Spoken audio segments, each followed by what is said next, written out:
সুপ্রিয় ঝিনাইদহবাসী চাকরি প্রত্যাশী ভাই বোনেরা, আসসালামু আলাইকুম। স্বাগতম জবস বিডি 24/7 আপনাদের সামনে একটি বিজ্ঞপ্তি নিয়ে হাজির হয়েছি, যেটি আপনাদের সিভিল সার্জনের কার্যালয় ঝিনাইদহের একটি বিজ্ঞপ্তি। আমরা পুরো বিজ্ঞপ্তিটি নিয়ে আলোচনা করব। তবে বরাবরের মতোই আপনারা যারা আমার এই ছোট্ট চ্যানেলে নতুন, অনুরোধ করব আমার এই চ্যানেলটিকে সাবস্ক্রাইব করে পাশে থাকা বেল আইকনটিতে ক্লিক করবেন, যেন পরবর্তীতে কোনো নিয়োগ বা আপডেট আসলে সেটি সর্বপ্রথম আপনার ফোনে পৌঁছে যায়। এবং সেই সাথে যারা ফেসবুকের মাধ্যমে আমার এই ভিডিওটি দেখছেন, আমার এই পেজটিকে ফলো করে পাশে থাকবেন। তো আসুন কথা না বাড়িয়ে মূল ভিডিওতে চলে যাই।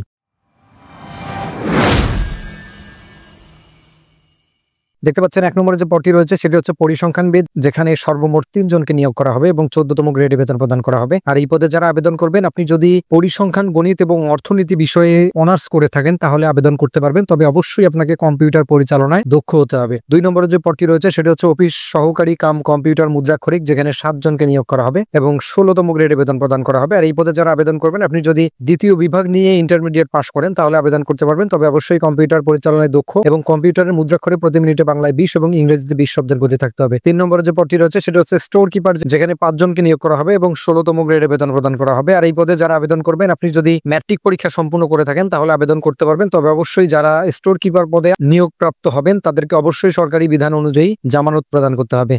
4 নম্বরে যে পদটি রয়েছে সেটা হচ্ছে স্বাস্থ্য সহকারী, যেখানে সর্বোচ্চ সংখ্যক লোককে নিয়োগ করা হবে, 135 জনকে নিয়োগ করা হবে এবং 16তম গ্রেডে বেতন প্রদান করা হবে। আর এই স্বাস্থ্য সহকারী পদের জন্য কোন কোন বিষয় থেকে প্রশ্ন আসে সেই সংক্রান্ত একটি ভিডিও আমার এই চ্যানেলে অলরেডি পাবলিশ করা আছে। আপনারা যদি সেই ভিডিওটি মিস করে থাকেন তাহলে অবশ্যই আমার দেয়া পিন কমেন্ট থেকে সেই ভিডিওটি দেখে আসবেন। আর এই পদে যারা আবেদন করবেন, আপনি যদি ইন্টারমিডিয়েট পাস হয়ে থাকেন যে কোনো বিভাগ নিয়ে তাহলে আবেদন করতে পারবেন। আর এই স্বাস্থ্য সহকারী পদটিতে কিন্তু আপনারা নিজের ইউনিয়নে থেকেই চাকরিটি করতে পারবেন। 5 নম্বর যে পদটি রয়েছে সেটা হচ্ছে ল্যাবরেটরি অ্যাটেন্ডেন্ট, যেখানে 5 জনকে নিয়োগ করা হবে এবং 19তম গ্রেডে বেতন প্রদান করা হবে। আর এই পদে যারা আবেদন করবেন, আপনি যদি ম্যাট্রিক পরীক্ষা সম্পূর্ণ করে থাকেন তাহলে আবেদন করতে পারবেন। তো এই ছিল বিজ্ঞপ্তি। আর সকল পদে শুধুমাত্র ঝিনাইদহ জেলার প্রত্যেকটি উপজেলার প্রার্থীগণ, ছেলে এবং মেয়ে উভয় প্রার্থী আবেদন করতে পারবেন। তো আসুন আমরা আবেদনের নিয়মগুলো কি কি হবে সেই বিষয়গুলো জেনে নেই। আপনাদেরকে আবেদন করতে হবে এই লিঙ্কটির মাধ্যমে, অর্থাৎ http://cs.jinaidh.teletalk.com.bd এই ওয়েবসাইটটির মাধ্যমে আবেদনটি করতে পারবেন। আর যারা আবেদন করবেন, আপনার বয়স 26 তারিখ 8 মাস 2025 সালে 18 থেকে 32 বছরের মধ্যে হতে হবে। বয়স প্রমাণের ক্ষেত্রে কিন্তু কোনো প্রকারের রেপিটোপিট গ্রহণযোগ্য হবে না।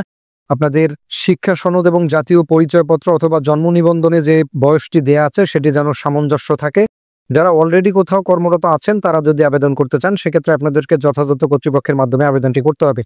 আর আবেদনটি শুরু হবে আগামী 6/8/2025 সকাল 9 ঘটিকা থেকে এবং আবেদনটি চলবে আগামী 26/8/2025 বিকেল 5টা পর্যন্ত। উক্ত সময়ের মধ্যে আপনাদেরকে আবেদনটি করতে হবে। আর আবেদন করার 72 ঘন্টার মধ্যেই কিন্তু আপনাদেরকে পরীক্ষার ফিটি কোনো টেলিটক সিমের মাধ্যমে প্রদান করতে হবে। 14 থেকে 16তম পদের জন্য আপনাদেরকে 112 টাকা এবং টেলিটকের সার্ভিস চার্জ 23 টাকা সহ সর্বমোট 135 টাকা আপনাদেরকে প্রদান করতে হবে। এবং 19তম গ্রেডের জন্য আপনাদেরকে 56 টাকা, টেলিটকের সার্ভিস চার্জ 23 টাকা সহ সর্বমোট 79 টাকা 72 ঘন্টার মধ্যে প্রদান করতে হবে। টাকাটি কিভাবে প্রদান করবেন সেই সংক্রান্ত ইনস্ট্রাকশন এখানে দেওয়া আছে। বিজ্ঞপ্তিটি ঝিনাইদহ জেলার সিভিল সার্জনের কার্যালয়ের ওয়েবসাইট থেকে ডাউনলোড করে পড়ে বুঝে আবেদন করবেন। আর অসম্পূর্ণ এবং ত্রুটিপূর্ণ আবেদন কিন্তু সম্পূর্ণরূপে বাতিল বলে গণ্য হবে। সুতরাং সারা বাংলাদেশের যে কোনো জায়গা থেকে যদি সম্পূর্ণ নির্ভুলভাবে আমাদের মাধ্যমে আবেদনটি করে নিতে চান, অবশ্যই আমাদের দেওয়া স্ক্রিনে নাম্বারে যোগাযোগ করবেন। আমরা আপনার আবেদনটি সম্পূর্ণ নির্ভুলভাবে করে দিব। তো সেই পর্যন্ত সকলেই ভালো থাকুন, সুস্থ থাকুন। দেখা হবে আবারও নতুন কোনো বিজ্ঞপ্তি অথবা নতুন কোনো আপডেট নিয়ে।